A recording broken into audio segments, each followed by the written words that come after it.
Then you'll see what trouble it takes to me. Thank you, Papa. What was all that racket? Papa said to keep the pigs.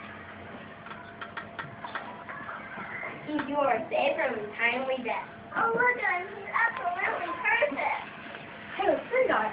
She's got to get for breakfast. Hey, you go that little thing of pig. It's so much than a rat. Watch up in your breakfast, Avery. Never takes too far. Still, I only distribute pigs to early residents. That's just what's going to happen if a person gets out of bed early. I'm going to name you Wilbur.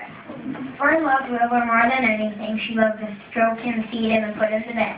Every morning, as soon as she got up, she warmed his milk, tied his bib on, and held the bottle for him.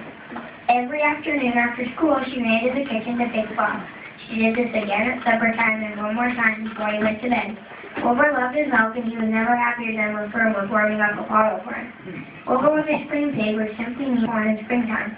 When he was 5 weeks old, Mr. Arable went too big, and he was eating too much food. Sometimes there's a pig. If Wilbur goes this way, you can walk down there and often as It was soon arranged. Uncle Homer got Wilbur and took him to live in a manure hollow in the south of Duckerman's farm. Fern came to visit him every day after school. She would sit on an old milk stool and lovingly watch Wilbur in his new pen. All the other animals in the barn soon came to trust Fern and enjoyed her company as well. One morning, Wilbur woke up to the sound of rain. I played for a beautiful day, but now I have to go and rain. Professor, are you there? One day just like all the there, heaven. I have no real friends here in the corner. If Fern will come to confess that letter. Oh, honestly. Come on, pig! Wilbur didn't budge. He didn't want food. He wanted love. He wanted a friend, someone who would play with him. Will you come and play with me? Sorry, honey, sorry. I'm sitting on my eggs. It is unexpected. And so she was too warm. I do not play with their egg sacs. I'm expecting soft. Will you come and play with me? In the first place, I cannot even get into it. In the second place, I'm not interested. Take the left and left of me. Please play with me. Play? I really mean. It means that fun, to fall, and to run and ski and make noise. I'll do nothing that is important. That's the fair spending my time. Mine, dying, hiding, eating. Oh, look, now I'm married. And right now, I'm on my little tear truck, teacher breakfast. It's your mother, so see it yourself. This was certainly the worst day of his life. Wilbur didn't know whether he could endure the awful loneliness anymore. Darkness settled over everything. You can imagine Wilbur's surprise when out of the darkness came a small voice. Do you want a friend, Wilbur? I'll be friends with you. I watched you all day and I like you. Well, I can't see you. Who are you? Where are you? I'm right here. Don't sleep. Don't see me in the morning. One by one, the stars went out. Wilbur could see the goose a few feet away. He could see the sheep and the lambs. The sky lightened. Attention, please. Will the party who addressed me last night at that time kindly make himself or herself known by giving an appropriate sound and signal? Stop your nonsense, Wilbur. If you do have any friend above you, they're probably just giving his rat. And the crickets would do spoil purchase. He came down for his morning nap when he heard a voice. Salutations. Sally what? Salutations. What are they and where are you? Salutations are greetings. It's just my fancy way of saying hello. As for my where, that's easy. Look up here the corner of the door. Here I am. I'm leaving. At last, Wilbur saw the creature that had spoken to him and seen from the top of the lid, head down from the large gray sky. Good morning. Salutations. Very pleased to meet you. What is your name? My name is Travis. Watch me catch this fly. A fly? A fly had been flying over Wilbur's trough and blundered into the lower part of the sticky wood. The fly became entangled. Charlotte thought it couldn't move. There. That will make a tasty bit. These flies? Certainly. I am Travis and I have to get wet. Watching the cool. Well, you know it seems me. I have to get my own living. Otherwise, I go hungry. Furthermore, do you realize that if I do not trap bugs in nature, bugs multiply so numerous that they would destroy the earth and wipe out everything? Really? Perhaps there wasn't something after all. Wilbur was suffering the doubts and fear of finding a new friend. In good time, he was to discover that he was mistaken about Charlotte. Underneath her rather bold and rather cruel exterior, she had a kind heart, and she was to prove loyal and true to the very end. Summer had arrived, and Fern visited the farm every day. I'm sure everyone here will be gratified to learn that after 4 long weeks of effort and patience on the part of our friends, have something to show for it. Please go on the tower ride. I offer my sincere congratulations. Thank you. had nothing to do with it. It was just good management and hard work. Let's see, 1, 2, 3, 4, 5, 6, 7. 7 baby geese. That wasn't that long. Over my children, better and better eat. Hardly anybody around the farm had a good word to say about fly. Fly is the top testing others. I get the sheep. I want the cow. I get the horse. Move out of the way and leave me alone. Hey, go away, you're bugging. I don't want to say that either, but it's actually not because you're going to kill it. I got the what? I mean, there's no bacon in him. Most audio tapes get written by the farmers in the real cold weather testing at Christmas time. Everyone is in on the plot. Derby, Zuckerman, even John Arable. Mr. Arable for his father? Certainly. When people see him kill, everyone helps. John Arable brings out his 20. Stop! I don't want to die! Be quiet, Wilbur. I can't be quiet. I don't want to be killed. I don't want to die. It's true what the old chief says, Charlotte. Well, the old chief has been around this barn a long time, and I'm sure it's heard of. I don't want to die. You shall not die. Who's going to save me? I am. But how? Now that remains to be seen. But I'm going to fly down immediately. Stop your kind. I can't stand scared. Twilight settled over Zuckerman's barn in a feeling of peace.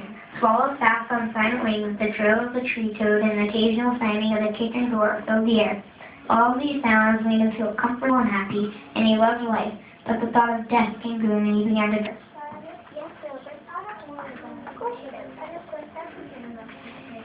Just as the goose appeared, followed by 7 goblins, they followed her in a straight line. Follow me, children. Yes, Mommy. Because you can do. Thank you, Mommy.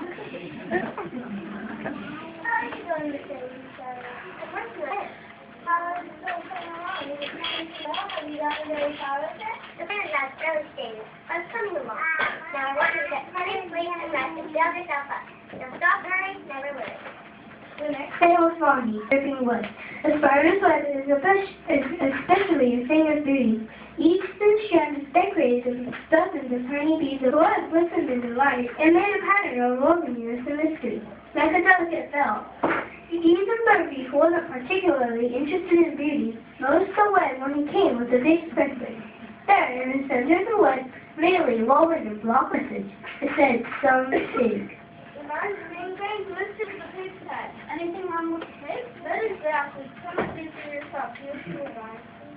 A miracle has happened here on Earth. We have no ordinary thing. It seems to me we have no ordinary spiders. News traveled quickly, and people came from all around to see the message written in the spider's web.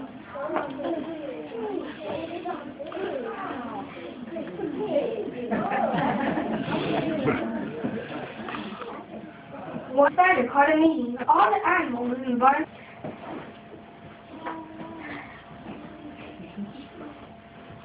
Knows what's been going on around here in the last few days. The message I wrote from my web was you'll know and see. Zuckerman has fallen for it and so has everybody else. Zuckerman's a special pig and therefore he won't want to kill me either. Now I called this meeting in order to get suggestions. I need new ideas for the web. If anybody can think of a new one, I can leave it. How does Zuckerman will start thinking of so can the big terrific. Cut that down and it will do very well. Double R double I S double I C. After that you think I am. Sorry. I agree that we should be compiled, but what we like to say. I think we can get some help from our own friend Templeton. That rat is to them and ask for and yeah, and I'm not sure Templeton will be willing to help. You know how he is always looking out for himself. What's up? Having meetings. For me. Next time you go to the can you bring back old clippings from the magazine? Certain new ideas so that you can write it in her web page for your life. Oh, darling. I should worry. You should wear all red and blueberry floated sausages and see day after day in the little clothes. Then the object on the other side of you. Maybe you're right. I'm making a trip there tomorrow. Next morning, Wilbur arose and stood beneath the web. Wilbur arrived with breakfast and a handsome pig and over him, over neatly in block letters, the word terrific. Another miracle.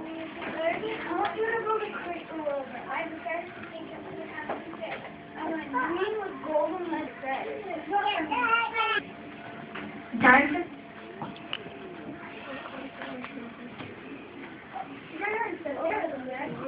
It comes out of that tiny needle, and the egg sacs don't Oh, good. I knew you would have put it in where I needed to go. The time for the fair arrived. The suckerments and larvae changed into their best clothes, having their own conversation. I have to go filming. You may need to. Someone's black girls and I'll have her. I can tell because they're come too. I might just come into my errands and general work. I'm sitting right here. I'm driving right here.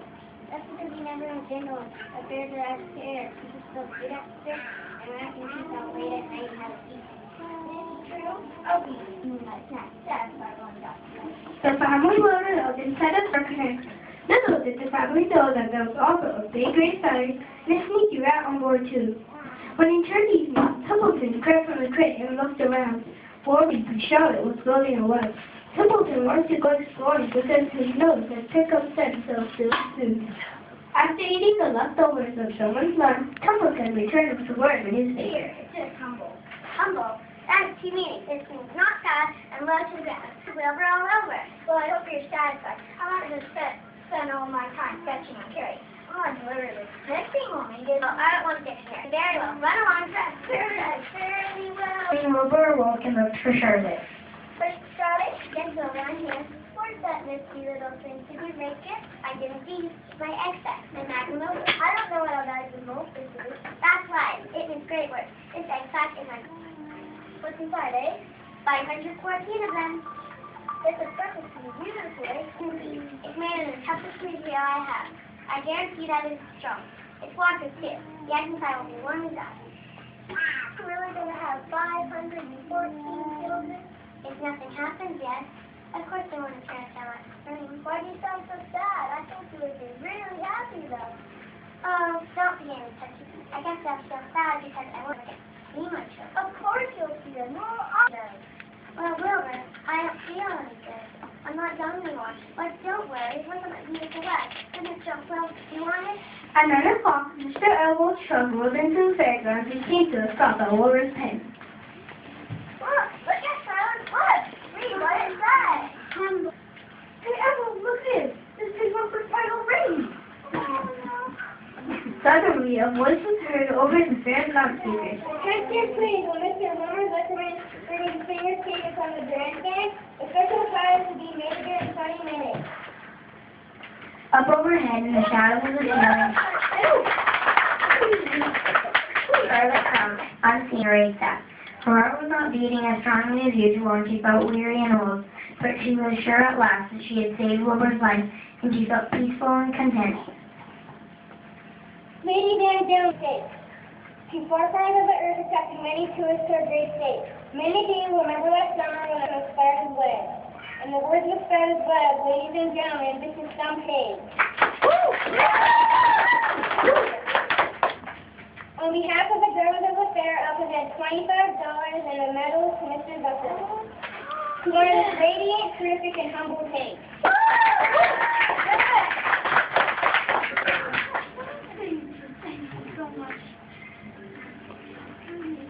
A great feeling of happiness swept over the Zuckerman circle. This was the greatest moment in Mr. Zuckerman's life because it is deeply satisfying to win a prize in front of a lot of people.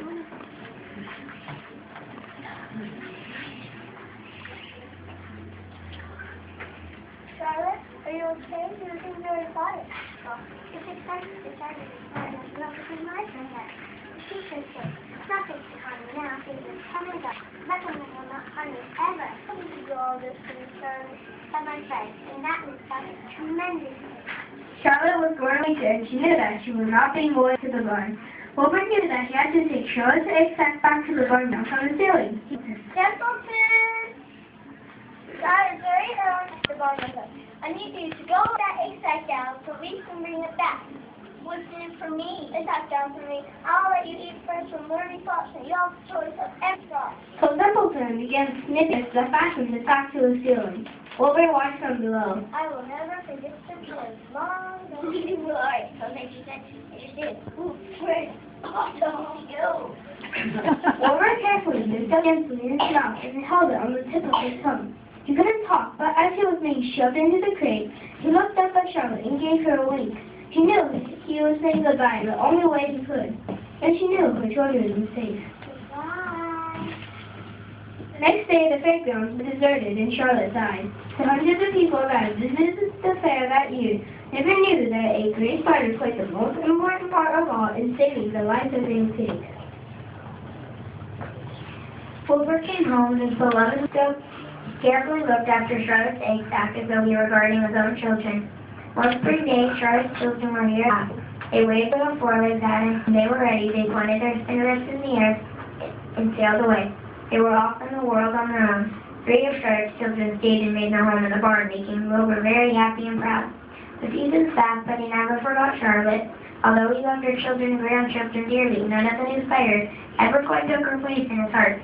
She was in a class by herself. Charlotte was both.